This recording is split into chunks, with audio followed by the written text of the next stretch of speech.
Have you ever wondered how we know what the sun is made of? Or, what that rock, the Mars rover, is zapping is made of?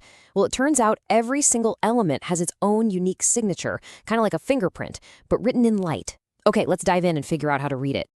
I mean, really think about that for a second. We can't just go out there and grab a sample, right? These stars and galaxies are millions of light years away from us. But somehow, we know exactly what they're made of. How in the world is that even possible?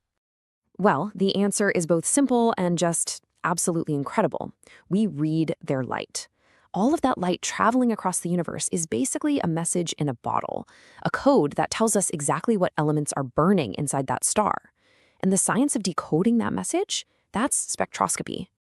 To really get this, we've got to start with the main idea, what I like to call the atomic fingerprint. This is the key to, well, everything.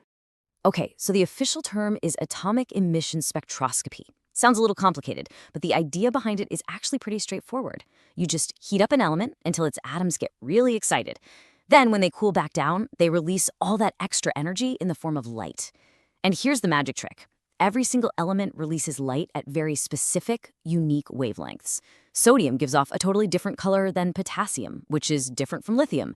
It's like an unforgeable ID card for every element in the universe. And here's the whole process in a nutshell. You take your sample, you hit it with some kind of energy source to get those atoms glowing, and then you capture that light. You use something like a prism to separate the light into all its different colors, its wavelengths, and then a detector reads the pattern that comes out. That pattern is the fingerprint. So let's start with the most basic, most intuitive way to do this. A method that's been around forever, the good old flame test. And you've probably seen this happening without even realizing it. All right, let's just follow the journey of a single drop of a sample. First, it gets sucked into a flame. The heat immediately boils off any liquid, and then it vaporizes whatever solid is left behind. Then it gets even hotter, hot enough to literally break the molecules apart into individual, free atoms. And those are the atoms that get excited by the flame's heat and start emitting their own special light. And this is the kind of hardware that makes it happen. It's called a pre-mix burner. The sample, the fuel, and an oxidant like air are all mixed together down in this chamber before they even hit the flame. Why? Because this gives you a super stable, even flame, which is exactly what you need to get a clear, reliable reading. It's a classic for a reason. It just works.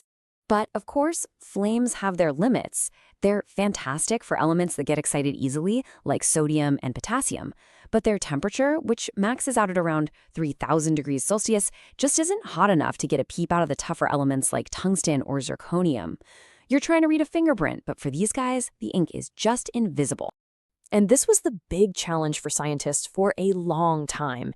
If you need to identify those more, let's say, stubborn elements, you need way more energy. You've got to turn up the heat a lot. And that, my friends, is where plasma comes in. We are leaving the campfire behind and moving on to basically a star in a jar. So what is plasma? Well, it's what you get when you heat up a gas so much that its atoms literally start to break apart into charged ions and electrons. It's this incredibly high-energy state of matter. Lightning, that's plasma. The sun, that's just a giant ball of plasma. And the kind of temperature we can get with a plasma torch in a lab, it's a mind-boggling 10,000 Kelvin. To put that into perspective, that's nearly twice as hot as the surface of the sun. At temperatures like that, you better believe pretty much any element is going to get excited and start singing its song of light. I mean, look at this comparison. It's not even a fair fight. The massive jump in temperature from a flame to a plasma means you can analyze a much wider range of elements.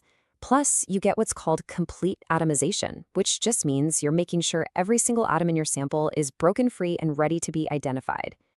So how do we make this star in a jar in a controlled lab setting?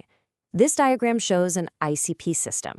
You've got argon gas flowing into a chamber where a powerful radio frequency coil zaps it with a ton of energy. This superheats the gas and ignites it into a stable, unbelievably hot plasma torch. Then you just inject your sample right into the heart of it. Plasma really was a total game changer. It's powerful enough to analyze dozens of elements at the exact same time, from the easy ones to the most heat-resistant ones you can think of. It's become the true workhorse of modern analytical labs. Okay, but what if your sample isn't a liquid you can just spray into a flame? What if it's a solid rock, or a piece of metal, or something you can't even get close to? For that, we need something even more precise. We need lasers. Welcome to the future with a technique called LIBS.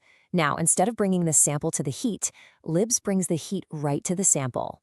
A super high-powered, focused laser pulse hits the material and instantly vaporizes a tiny microscopic piece of it, creating a brilliant little spark of plasma right there on the surface. The whole process is just so elegant.